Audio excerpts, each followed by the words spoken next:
When we return, 2012 NBA champion Steven Jackson is here. We've got questions for Jax. It's going to be good. Run it back, run it back, run it up, run it back, run it up, run it back, run it up, run it back, run it up, and run it back. We are back. 2003 champion. I'm fired. Steven Jackson in studio today. Co-host of the All the Smoke podcast, of course, with Matt Barnes, a ginormous podcast, to say the very least. Oh my goodness, buddy. I know you love mornings. So do we, as you can tell. Okay, I know we're going to get to the draft lottery last night because it was a big moment, but I know there was a lot made of... us, because we're Spurs people. Well, you are now, because you mended I mean, you're good. Yeah, we're good right? now. Well, how did that all happen with Mom? Nothing, actually, we haven't had any conversations. It's just, times pass, things happen, I forgive them. They did give me an opportunity to win the championship. Yep. But, I had to let them know what they did. You know what I mean? A lot of people didn't understand how my career ended with San Antonio. Right. So I had to tell those stories. Let me ask you this, though. In the interview you did with DeJounte Murray, you did reference women in San Antonio being meh. You want to talk about that with me? Yeah, I live there, and one thing about me, I like my women a fry away from being fat, right? I do. I like my women with some meat on them, right? So in San Antonio, it was just perfect for me. All the women that like to eat. It's one of the leading cities in obesity in Texas. It's just the truth. It's just the truth. But it worked for me because I'm from Texas, so I was used to it. I know. We're allowed to say it, guys, not y'all. We would not be fighting over the same Not at all. We would not be arguing over that. I'm a country boy. But obviously, we know all the expectations with Victor going number one, most likely going to the Spurs. Mm-hmm. What can he expect, playing in that system, that city, for Pop, everything that comes with it? I think the biggest thing for him that he's going to be in a system where everything is professional. It's a championship organization. They're used to winning. They do everything by the book. They're going to have everything he needs for him to be successful and be the best player he needs to be. I think it's the best situation for any young kid coming into the NBA is going to that family-oriented San Antonio Spurs organization where you're going to get the best out of everything there. Look, I'm gonna pivot a little bit. We don't talk about the Spurs all day. Ja Morant, this is just something you've been outspoken about, and I know people say a lot of times, vets in the locker room, it would help, and stuff isn't happening in the locker room. But if you were his vet, what would your advice be to him in this situation? You've had your own situation you just spoke about as well. Like, what's going on? What do you tell somebody going through this? Well, at the same time, you can have vets, but you have to want to do right by yourself first, right? So when I made mistakes, I did have vets to tell me okay, look, one more incident and it's over. Guys like Reggie Miller, guys like Steve Smith. So I was able to make some drastic changes in my life to be where I'm at today because I cared about the people around me. I didn't want to be selfish and make decisions that hurt people that I take care of. I care about people around me. So I wanted to be continue to be the protector and provider that I was raised to be. So he has to make that decision and sit down and look in the mirror okay, I'm being selfish to do these things the second time. It doesn't show maturity at all to do something so stupid again where, and then it's self-inflicted. It's not nothing that somebody's doing or baiting him in to do it. He's doing it on his own. So I think it's nothing that a veteran or anything can do at this point. He has to look in the mirror and understand what's at jeopardy, and he has to make these decisions. His dad can't tell him anything. His mom can't tell him anything. This is all on him. The second time, I think everything that's happening, the blame, the trouble he's going to get in suspension, all that needs to sit in his lap, and he needs to deal with this time to understand what's at stake, because last time, the little slap on the hand, the fake meetings he had with people, none of that, I knew none of that worked because they tried to make me meet with people. You know what I'm saying? When we got in the brawl. You know what I'm saying? That didn't do any justice for me. So he has to own up to this and sit down and look in the mirror and understand that, okay, I made this mistake. Now I have to deal with it. Whether it's suspension, whether it's missing it all year, he got to deal with it. Nobody can help him this time. Wait, what do you think the league should do, suspension-wise? How much? Well, I've been a guy who lost $3 million for one punch. Yep. So I really don't want to get into that side. It was a hell of a punch. You know what I'm saying? You know what I'm saying? But I was helping somebody. I was actually helping a teammate too. You know what I'm saying? I was actually helping my teammate. Y'all were going 12 on 18,000. You had to. You were outnumbered. But the suspension, whatever it is, Michelle, whatever it is, I just think that it needs to be something that is going to make him realize what he has at stake, because 8 games didn't do it. You know, talking to people didn't do it. It has to be a point where, because for me, when I got suspended 30 games and the game was taken away from me, I really had to sit down like, man. And that's what really hurts. Money, the friends, all that. Take the game away from him and see what happens. Yeah, honestly, it's sad to me that this kid has it all, right? He's got $230 million guaranteed. He's so talented. He's one of the most successful, fun-to-watch players in the league.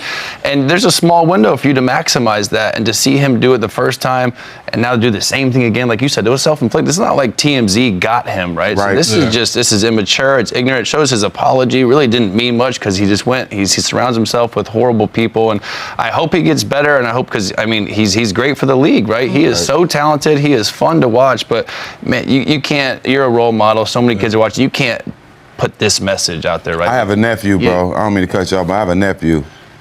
So my brother passed at the end of last year, my little brother, and he's a big John Morant fan, right? He wears his hair like him, dresses like him, everything. I reached out to Ja and told him my nephew really wants to meet you. He's going through a tough time, just lost his dad, and he reached out. So he's a good kid. Yeah. You know, so he's a good kid. I just think that a lot of times when kids from our area fall into money, we want to be gangster. We think that money makes us gangster.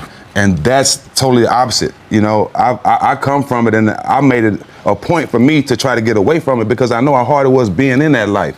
And a lot of times when you see kids do that, they're trying to be something they're not. Because the guys that really carry guns growing up, they were trying to get out that life. Yeah. So for him to do that, it shows that he's influenced by the wrong type of people, by the wrong type of music, and he should be the one influencing others instead of being influenced by nonsense. Yep. No, I mean, y'all said it all. I definitely agree. I think everything with a pro athlete and the position you're in, it's just the accountability and the direction that you want to go.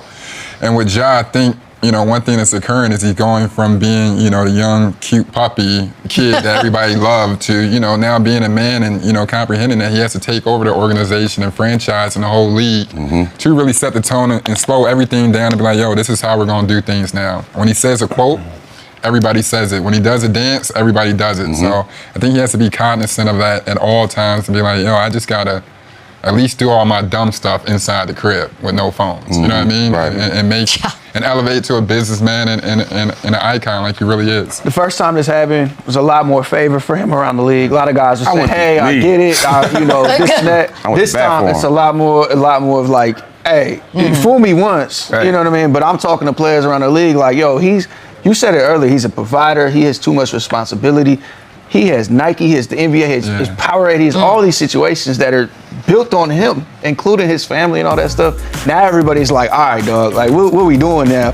And he's gonna have to live with that, like you said. And if they take away the game from him, they take away all that, he's gonna have to look within. And I think, you know, we might finally be at that point, hopefully. Yeah, and just to change pace, obviously, I got a question for you. If you were James Harden, where would you be hooping at next year? What a sidestep there. You stay in Phillies, stop by the Lilas, or would you go down to Texas where they're a little bit thicker, like you said? But you know, one thing about Houston, they love James in Houston. Yeah. They love him in Houston. But if you're him, don't you go and just retire there in 4 or 5 years? Why would you go to this and? Because it ain't the same. But you ain't winning. You're not winning there. Triple-double, leave. After party, like the streets is waiting for it. Wow. He has a restaurant there, Restaurant 13. I think for him, man, it depends on what he wants out the end of the rest of his career.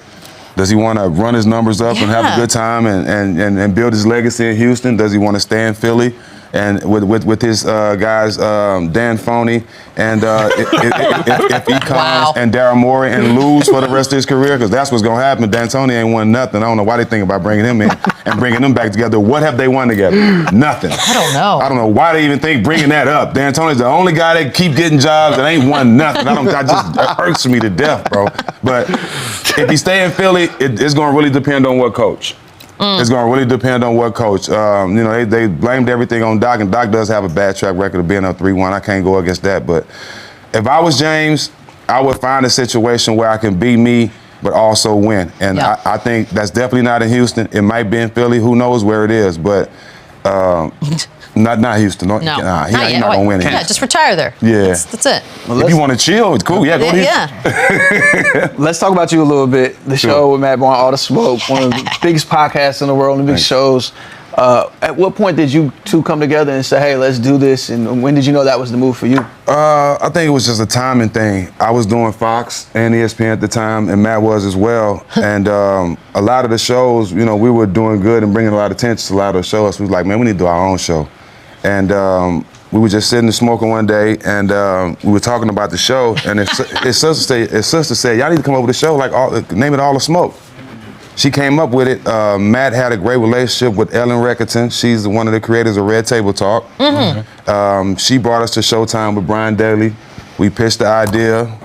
2 weeks later, well, maybe a month later, we're doing a photo shoot for the show. And, I just really, it's really to all our fans, man. I think for me and Matt, people love us because we wear our emotions on our sleeve. Everything we go through in life, we talk about it, we don't hide about it. And a lot of people that come on our show, they feel like they can do the same thing, say things they've been wanting to say and get stuff off their chest. So the reason for our success has been for our support from our fans, but a lot of our guests that come on and tell good stories and, give us a lot of stuff that nobody knew about them. So it's been a blessing from Showtime, and but shouts out to Matt for bringing this together. Yeah, pull up, Matt. I know it's early. Yeah. Pull up, man. He the boss, man. He do. Hey, I don't mind getting up because he gonna do all the hard stuff. He gonna do all the meetings. He gonna make sure the money right, the contracts right. That's smart. Yeah, I like that. I do the dirty work. Yeah, there you go. I went on your show. I had a great time. We had a great time. We had a great time. Might still be hot.